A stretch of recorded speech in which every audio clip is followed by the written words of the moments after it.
আগে তো রেডি হয়েছে না, বেড়াইতেছে না নাই?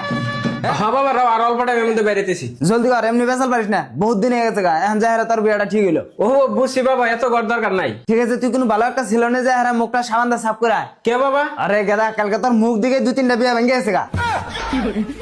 তুমি না ইয়ে বি একটা কো যেটা হাজা হেডেই কইতেছি, কিন্তু গেদা তোর মুখের মধ্যে না আগে পিম্পলস দা বোঝা আছিল, এখন তো ক্লিন হইলো কেউ করে। আমার কোনো যাওয়ার বা সাবান লাগানোর দরকার নাই, আমার সাবান দিয়ে আরো ফেস খারাপ হয়, সেজন্য আমি সাবান লাগান বাদ দিয়ে দিছি। পরে পরে আমি একটা ফেস ওয়াশ আনছিলাম, ওই ফেস ওয়াশ আমার মুখের পিম্পলস একবার হরাই দিছে, আর মুখটা একবার ক্লিয়ার করছে, হাতে অয়েল এন্ড সুইটও কন্ট্রোল করছে। হ্যাঁ, খারাই খরচ শুরু করে দিছা। বেকার এমনি তোর দামি বস্তু কিনা নেবো গা। আরে আরে র সব কইতেছি বাবা, এই ফেস ওয়াশের মধ্যে সেলিসিলিক অ্যাসিড, মেনথল আর মুলেথি আছে। আর ফার্স্টে ভাবা এটা আমি বিশ্বাস করছিলাম না, পরে অ্যামাজন আর ফ্লিপকার্টে চেক করছি, ওই সাথে 12 লাখের থেকে বেশি পজিটিভ এন্ড ট্রাস্টেড রিভিউস আছে। আর বাবা এটা দামও বেশি না, কম অর্ডার করলে মাত্র একটা 125 টাকা করে পড়ে। কিন্তু ইন্না সব তুই পাস কোনি। সিম্পল, তুমি এই ভিডিওতে কমেন্ট করো বেস্ট, আমি লিংক তোমার ডিএম করে পাঠিয়ে দিতেছি। ভরিয়ে তোরে। হ্যাঁ বাবা, বহুত মজার রেজাল্ট দিছে। আর হ্যাঁ, হ্যাঁ কও বাবা।